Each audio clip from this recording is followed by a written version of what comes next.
Gill. I'm one of your registered dietitians, and today I wanted to talk to you about breakfast ideas and breakfast options. Breakfast is really one of the most important meals of the day, and the reason why is because it jumpstarts your day. And if you eat a balanced, healthful breakfast, it really sets the tone for the rest of your day to make healthful decisions.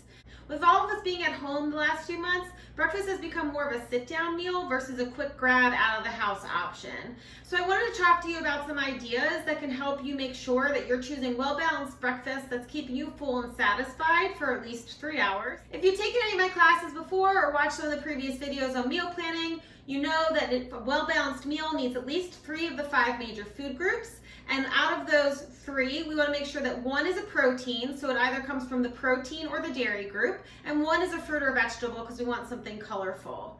If you choose grains as your 3rd food group, make sure that you're choosing a whole grain. It really helps to keep you more satisfied. Look at the back of the labels. The easiest way to know if it's a whole grain is if it's got at least 3 grams of fiber per serving, and then you know it is a great choice. So for things like your tortillas, your wraps, breads, bagels, English muffins, your cereals, oatmeal, anything in that category, look at the dietary fiber.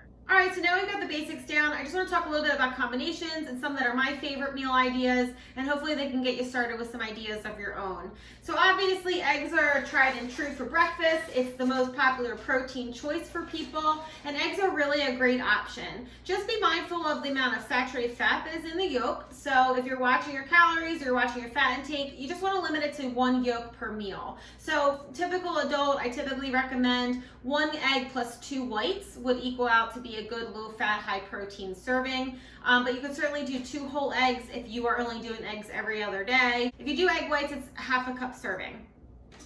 So ideas for eggs, obviously scrambled and omelets is easy and something that you already know how to do. But other things that you can do specifically ahead of time are making things like frittatas and making quiches. You can do little mini frittatas. This is a favorite in my house. I use the cupcake tins. I just spray them real good with the olive oil spray, or I'll use the cupcake liners. And you just make your individual portions. So you put in your egg mixture, whether it's whole eggs or your egg whites, and then you add in whatever vegetables you want. And this is a great kind of use up whatever's in the fridge meal idea. So you can add in, anything that you cooked for the night before: spinach, broccoli, asparagus. If you got tomatoes, tomato season is coming. There's going to be lots of tomatoes you can add in, any herbs that you love, and then any of your favorite cheeses, breakfast meats. You kind of just put in what you like, and you can vary it. So if you make a bunch of these ahead of time, you can freeze them or just keep them in the fridge in a Tupperware container for up to like 2 or 3 days. Other things with eggs, I always boil off an 18-pack of eggs in the beginning of the week, just so that I have them on hand for snacks or for a quick breakfast. You can take the hard-boiled eggs and you can toss them in the salad through the week, but for breakfast, you could just chop them up. You could make a little egg salad and put that onto an avocado toast. You could just have them hard-boiled and then have it with a slice of whole grain toast and a piece of fruit, and that's a well-balanced breakfast. But once they're done, and you peel them and they're in a Tupperware container, they're good for 4 or 5 days, and it's great to kind of just have in there as a quick grab. So some of my favorite brands are Flat Outs. They're really great, specifically if you're doing an open face like pizza or breakfast pizza. These work really well because they're a little bit thicker and the shape. The La Tortilla Factories are really great. They're about 60 calories for the smaller ones, and they've got a decent amount of protein and fiber. Or the other one that I like is Tomorrow's brand. And all these are typically in the deli section of your grocery store, but all are really great options. Another great protein option for breakfast is obviously dairy. We know that that's a go-to for breakfast time, whether it's yogurt, milk, or cheese. Make sure that you're choosing low-fat or non-fat options when you can, just to keep that protein lean. And then when you're choosing things like the Greek yogurt, you can make a smoothie out of it. You could do just a parfait. You could mix it into a avocado and make more of like a savory breakfast, a dip for your fruit or vegetables. There's lots of things you can do with the Greek yogurt, sweet and savory. One of my favorite things to do is put a cup of berries, a cup of non-fat Greek yogurt, a little bit of vanilla extract, and then I'll add a 1/4 cup of my favorite nuts of the day, whether it's a mixed variety or I'll add walnuts or pistachios or something that I really enjoy. So I'll throw them in. And that's a well-rounded 3 food group breakfast as well. Other than that, toasts are really popular, so any kind of variety, sweet or savory. So if you're using toast, just make sure that you're choosing a bread that is at least 3 grams of fiber. You can switch up the bases for any of your toasts. So sometimes I'll use the brown rice cakes or the whole grain breads. Sometimes I'll use the whole grain English muffin, the light one that has 8 grams of fiber in it. It's super filling. So it just kind of depends on what my mood is. So having these options available to you just kind of gives you more variety. But when you do them, you can certainly make your toast sweet or savory, like I mentioned. So obviously for the savory, the avocado toast is very popular. So you can do the avocado, maybe sprinkle everything but the bagel seasoning on top. You could add an egg on top, whether you poach it or fry it or do a hard-boiled egg sliced up. That way you've got your 3 major food groups all in one little open-faced sandwich. You can also do a sweet side of the toast. You could use chocolate peanut butter. So this is my favorite peanut butter and company. This is dark chocolate. This is great because it's got really low added sugars. It's only got 6 grams of added sugar. And I always like to tell people to stay as close to 5 as possible. So this is a lower sugar chocolate peanut butter option if you like Nutella. Because Nutella is like loaded with sugar. It's got over 20 grams of sugar per serving. So that's a lot. That's more of like a sweet than a protein option. So this is a great alternative. Using this on your toast with a sliced banana, sliced strawberries, even apple works really great with the dark chocolate. You could sprinkle some unsweetened coconut, some nuts. I mean, whatever really you're in the mood for that day. But you can certainly use the sweet components as well. Other than that, in the sweet category, for sugars, try to use honey or 100% maple syrup when you can. Jams, 100% fruit spread would be great. So if you use 100% fruit spread with some peanut butter and maybe a banana on top, it's kind of like a PB&J open face, you know, so the sky's the limit. You just have to get a little bit creative. Things like my smoothies, I might want to bump up the protein with my protein powder. When you're looking for a protein powder, just be mindful of the ingredient list. You want to really know what's in there. So just look at the ingredient list, make sure that you know what the ingredients are, that you're familiar with them. Look for one that doesn't have any added sugars, minimal fat. And when they don't have any added sugars, be careful that they don't have a lot of sugar alcohols, and that's something that ends in OL, xylitol, mannitol, sorbitol, or any added sugars that you're not familiar with, like sucralose. Anything that ends in OSE is an added sugar, and those are sugar substitutes. So you just want to be mindful. It's not that they're bad, it's just you want to know what you're getting in the product that you're choosing. Other than a protein powder for protein options, we've got also nuts and beans and lentils and tofu and soy. You could certainly use them in a breakfast application as well.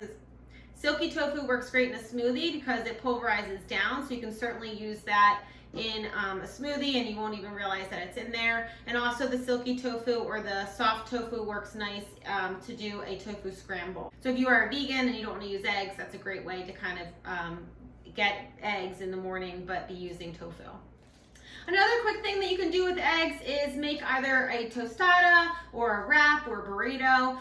And for adding flavor, specifically for lower calorie and bumping up your veggies, salsa is a really great way to go. So I want to switch gears a little bit and I want to talk about one of my favorite sweet recipes in the morning. So, you know, traditionally everyone loves pancakes and French toast and waffles, and I certainly make them in my house. When I do make them, sometimes I sneak in a little bit of protein powder into the batter, whether I'm making waffles or pancakes, just because we don't always want to choose to have a yogurt or to have a glass of milk along with our pancakes. So this way I know that it's already built into the batter. So one of the favorites in my house right now are chocolate banana pancakes. So I use this cocoa powder. I use 2 tablespoons along with my regular pancake batter. I mix it in with 2 bananas that I smash up that are really ripe. I put that in, and then I'll add a scoop of my vanilla protein powder. If you've got chocolate, you could certainly use that as well. And then I'll just make my pancakes as normal, and they are really delicious. Another sweet favorite in my house are muffins. So I'll make banana muffins, carrot muffins. I'll sometimes add in other veggies like zucchini into my carrot muffins. Really kind of use up what we've got on hand. But I'll make the muffins, freeze them, and then we'll pull them out when we need them the night before. Or you can just refrigerate them for up to 3 days and kind of eat off of them as you go. So I wanted to share with you our favorite carrot muffin recipe. So it's got lots of fiber. It's great to have in the morning with maybe a little Greek yogurt and some berries, and you're good to go. You can even have it as a snack in the middle of the day. So the ingredients are super simple. They're probably some things that you have on hand already. So you're gonna need oats, 2 cups of oats. They're in my bowl already. You're gonna need 8 dates chopped up, so you can go ahead and throw them in. I buy the kind that are unsweetened.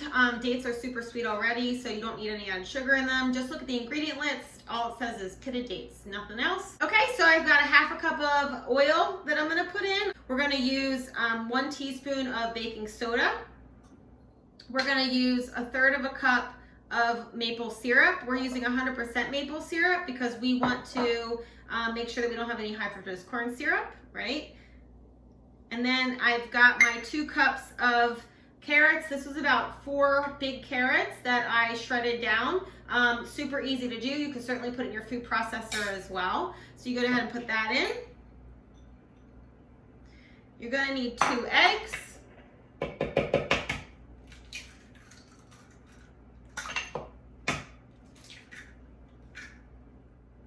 So I've already added a pinch of salt and 1/2 teaspoon of my cinnamon. You could certainly add nutmeg too, or any other spices that you love.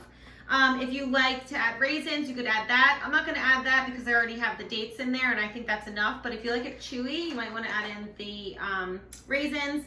I'm gonna add some walnuts. It's about 1/4 cup chopped walnuts. You certainly don't have to add the walnuts. And that is all the ingredients. So I'm gonna blend this. You can blend it in your blender if you got a good strong blender or in the hand mixer. And then once it comes together, we're gonna put it into our cupcake tin. We're gonna bake it at 350 for 15 to 18 minutes, and then we'll pull them out.